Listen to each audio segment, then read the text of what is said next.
Hello, brasileiros espalhados pelo mundo! E aí, como é que vocês estão há 10 dias do Natal? Bom, na verdade 11 dias é que a gente começa a comemorar no dia 24 no Brasil. Aqui nos Estados Unidos geralmente é dia 25, que é o realmente importante. No Brasil, pelo menos a minha família, o maior evento era no dia 24 para o dia 25. E aí no dia 25 a gente fazia um pequeno almoço de Natal. Aqui o negócio, pelo menos a minha família, o negócio pega no dia 25. Então para mim faltam 11 dias pro Natal, para vocês talvez 10 dias para comemorar o Natal. E das comemorações todas, a primeira coisa que você precisa fazer para mostrar que você está comemorando o Natal é ter algum tipo de decoração. Então eu ainda estou decorando o exterior da minha casa, na semana que vem eu vou mostrar.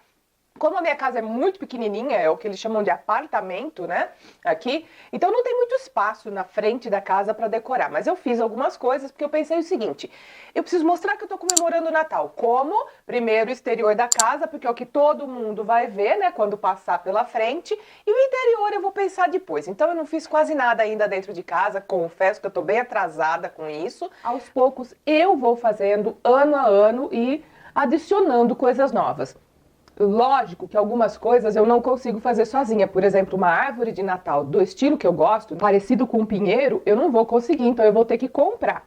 Mas essa era... E aí eu compro, logicamente, as bolinhas de Natal, né, os ornaments e as luzinhas. O resto, geralmente, eu tento fazer, compro algumas coisas e vou refazendo, vou dando novos propósitos e vou montando o que eu quero para o meu Natal. Mas retornando ao foco aqui da minha conversa, eu estava do lado de fora fazendo essa decoração, então puxa a escada aqui, puxa a escada ali, e os gatinhos brincando em volta, aquela folia toda. A minha vizinha veio conversar comigo e a minha vizinha é muito discreta, ela chama Pamela, muito discreta, é muito boa gente. Mora 2 apartamentos só de distância do meu, ela tá sempre passeando com a cachorra dela aqui. A cachorra dela é a que mais vem correndo aqui em casa, fica chorando na porta porque ela quer carinho, ela quer brincar com os meus gatos. Não preciso dizer o estresse que isso proporciona para os meus gatos, mas a cachorra dela não entende, ela quer brincar, tadinha, e acabou.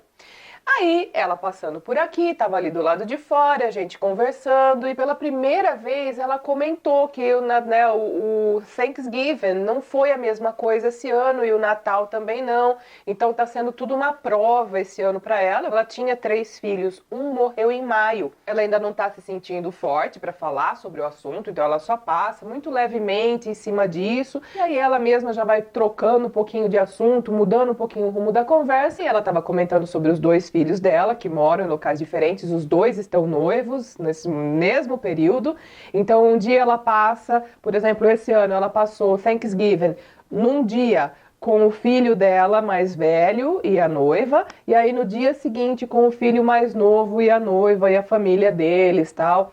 Então ela vai contando um pouquinho e explicando um pouquinho de como é cada pessoa, principalmente as noras, as futuras noras, né? Então, que mãe que não presta atenção nas futuras noras. Ela foi dando alguns exemplos, falando um pouquinho sobre personalidades delas, de algumas pessoas da família delas. Eu fui anotando algumas coisas e hoje eu quero falar sobre isso com vocês. Alguns traços de personalidade. Então, sabe aquela pessoa que fala muito? Fala para os cotovelos. Aqui a gente chama de chatterbox. Chat é a pessoa que fica conversando, papeando. Chatterbox é tipo a caixa da conversa, pessoa que não para de falar de jeito nenhum, então a gente chama aqui de chatterbox. E se eu entendi corretamente, uma das futuras noras tem uma criancinha, uma menininha de acho que uns 2 anos e meio, 3 anos de idade, que fala pros cotovelos. E é aquele tipo que ela puxa o rosto da pessoa para a pessoa prestar atenção nela e ela vai falando sem parar. E a Pam comentou, she's such a chatterbox at an early age. E ela falou isso com carinho, não foi com maldade não, foi com carinho. Então foi muito bom porque uma pessoinha que ocupou bastante o tempo da Pam durante esse período de Thanksgiving, não deixou ela lembrar com tanta constância do filho que faleceu em maio.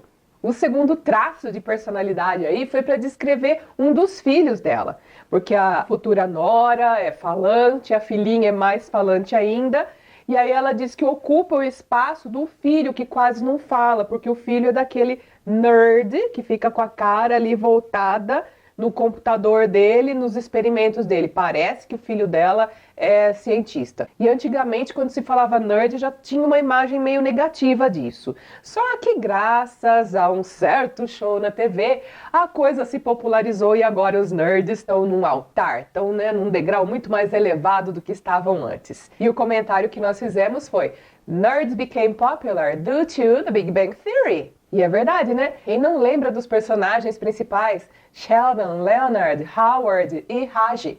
Isso fez com que popularizasse, eles ficassem muito mais famosos, com uma imagem muito mais positiva. E conversa vai, conversa vem, eu tava fazendo algumas coisas na frente da casa e toda hora ela perguntando: precisa de ajuda? Precisa de ajuda? E ela já entende como é que eu funciono. E num determinado momento ela olhou pra mim e ela falou: You are a lone wolf, huh?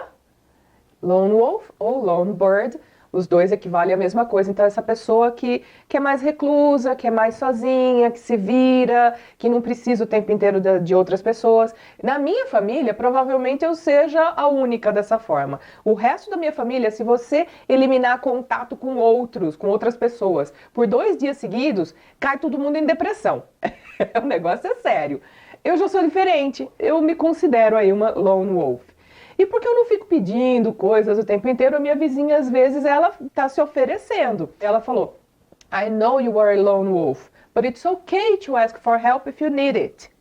Ela quer ajudar, ela quer fazer parte das coisas, até porque ela vive sozinha aqui, os filhos moram um pouquinho distantes. Por isso, para ela, é importante ter contato com os vizinhos. E enquanto ela estava descrevendo os amigos dela na academia onde ela trabalha, porque ela dá aula de educação física, ela comentou que a pequena comemoração que eles fizeram de Thanksgiving entre os amigos da academia, ela disse que a coisa estava um pouco mais séria, mais reservada, ela não sabia se as pessoas estavam meio chateadas de mostrar mais alegria por causa do filho dela ter falecido não há muito tempo atrás, ou se era simplesmente porque o Thanksgiving não é aquela coisa assim de alarde, de alegria. Já a Christmas é diferente. E ela comentou que na festa de Natal da academia, ela tá esperando alguns party animals. Party animal é aquela pessoa que adora festa, que vai em tudo quanto for festa que tem e adora agitar. E é todo falante e bota as pessoas para dançar, conversa com todo mundo, gera uma interação maior. Por isso a gente pode dizer que essas pessoas são a alegria da festa. E o comentário dela foi legal porque foi: We need some party animals to light up this event.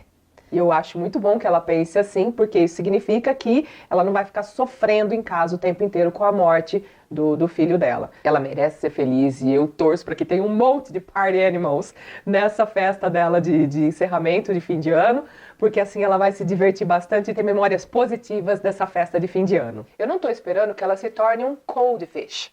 Cold fish, aquela pessoa fria, que não sente empatia por nada, que não se conecta com as outras pessoas. Aquela pessoa, o frio calculista, é algo desse estilo. Então, cold fish. A frase que me veio à cabeça é referente ao avô de uma sobrinha do Steve aqui, que quando faleceu, o jeito como o médico falou sobre o falecimento com a família, o pessoal ficou meio bravo com o médico, da maneira fria como ele tratou o caso. Então eles disseram: Dr. Colvin is a cold fish. He has no empathy towards his patients. A família queria que ele demonstrasse sofrimento enquanto estava tratando o avô, né, da Adriana, e não era isso que estava acontecendo. O médico estava sendo frio, distante e tal. Eu acho que é uma defesa deles, porque se eles fossem se envolver com todos os pacientes que eles estão tratando, eles perdem o foco, eles não vão conseguir analisar a coisa de uma forma muito clara. Então eu entendo esse lado. Talvez seja uma defesa dele, para que ele também não sofra, porque senão o médico entra em depressão e aí não consegue tratar ninguém. E, logicamente, eu estava comentando um pouquinho sobre a minha família também, falando sobre sobrinhos e sobrinhas, e essa semana toda a minha família movimentando o WhatsApp, feito louco, falando de uma premiação da minha sobrinha mais nova. Eu tenho sobrinhos, meninos mais novos, mas sobrinha, essa é a mais nova, e ela ganhou, ela participou de vários eventos aí de matemática e ganhou 2 premiações diferentes. E essa manhã foi entrevistada pela rádio da cidade, ela, uma outra amiguinha, professora. E para falar da Beatriz, eu usei uma expressão que eu aprendi na Inglaterra, é mais comum na Inglaterra. Eles entendem essa expressão aqui nos Estados Unidos, até usam um pouquinho, mas não é tão comum, que é bright spark. Bright spark. Né, uma faísca de luz, uma coisa brilhante. é aquela pessoa que é inteligente, que produz muitos resultados, tem ótimas ideias, a gente chama de bright spark. E eu citei, Beatriz is such a bright spark. She won the second and third prizes in 2 math competitions. Ainda falando desses traços de personalidade, eu usei um outro termo que era mais comum na Inglaterra, que é o dark horse. O dark horse é aquela pessoa que você não espera que produza um certo resultado ou que ganhe algum evento e de repente, pum, passa todo mundo a zebra, né, que a gente chama, aquilo que a gente não está esperando no Brasil, a zebra. Quer dizer, quem é mais velho lembra disso porque a gente usava falar isso na loteria. Quando aparecia o resultado da loteria esportiva na TV no domingo e acontecia um resultado que ninguém estava esperando, né? O azarão vencia o negócio, vencia o jogo, aparecia uma zebrinha e falava, né? Deu zebra. Ficou comum isso no Brasil, eu não sei se hoje em dia ainda usa, eu tenho mais 50, eu lembro disso. Eles chamam de Dark Horse, então essa pessoa que ganha algum evento ou que demonstra inteligência ou competência acima daquilo que era esperado para essa pessoa, o azarão mesmo. E para falar de Dark Horse, na Inglaterra, eu não sentia que a palavra Dark Horse tinha um sentido tão negativo. Aqui nos Estados Unidos, eles usam a palavra Dark Horse com um sentido mais negativo.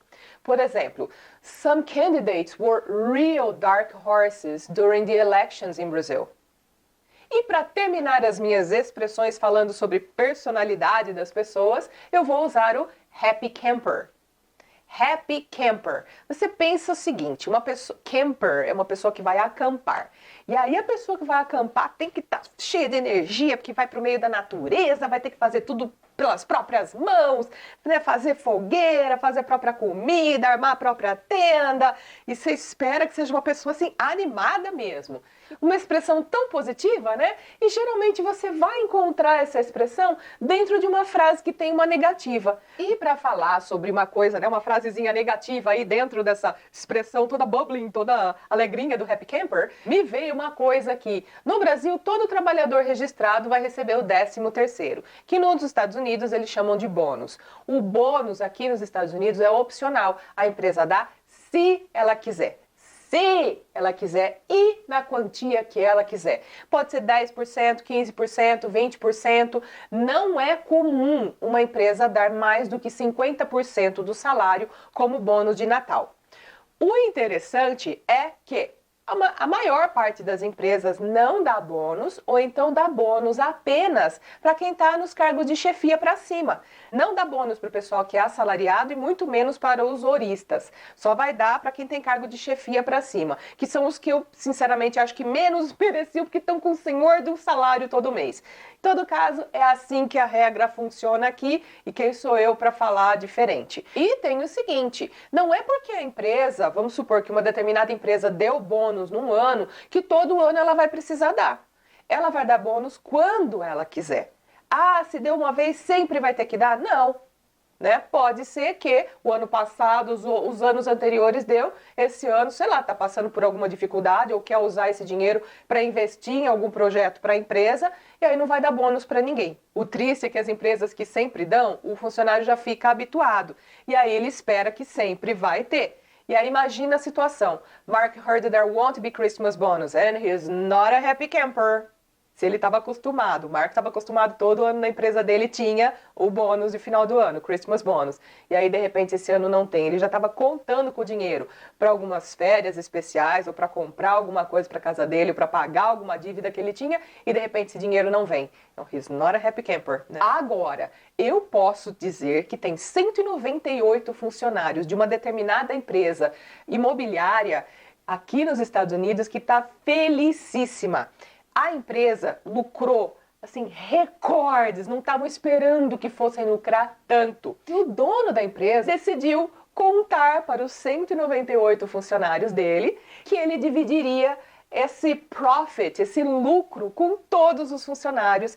Então, em média, cada funcionário vai receber de bônus $50.000. Ele explicou que esse bônus vai ser relativo à quantidade de anos que a pessoa trabalha na empresa. Então, quem trabalha há muitos anos na empresa vai ganhar um pouco mais do que quem acabou de entrar, logicamente.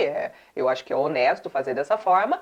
Mas, em média, cada pessoa vai receber $50.000. Se você ganha o salário mínimo nos Estados Unidos, é o dobro do salário mínimo de um ano inteiro de trabalho. Então, você imagina quanta gente chorou, quanta gente foi happy camper de verdade, do fundo do coração, porque ninguém estava esperando uma notícia dessas. E aí me veio esse brinde de $50.000 em média para cada funcionário no fim do ano. O que você faria se a sua empresa te desse R$200.000 de bônus no final do ano? Conta pra mim aqui nos comentários o que você faria com esses R$200.000. Aliás, conta pra mim nos comentários qual foi a expressão que você achou mais interessante, que você não conhecia. E enquanto eu estiver gravando e editando os próximos vídeos, eu vou ficar dando uma olhadinha se alguém deu aí algumas respostas, colocou comentários sobre isso, porque eu realmente fico curiosa em saber o que é que vocês gostam mais, o que vocês gostariam de aprender mais. Vai falando aí e eu vou colocando na minha lista de futuros vídeos a produzir. Essa é a minha aula de hoje. Espero que vocês tenham gostado. Deixa um curtir se vocês gostaram do vídeo. Se inscreve no canal. Vê se você já está ali como inscrito ou se está inscrever-se. Se for inscrever-se, clica para mudar a frase para inscrito. E aproveita, clica no sininho para ser notificado toda vez que eu lançar um vídeo novo. E aproveita também, compartilha esse vídeo com os amigos. Quanto mais pessoas souberem do vídeo, mais pessoas vão se inscrever no canal. Meu canal vai crescer e eu vou me sentir ainda mais incentivada para produzir mais material para vocês. Essa é a minha aulinha de hoje. Vou ficando por aqui porque eu tenho muito mais decoração de Natal para fazer. So, see you next week. Bye!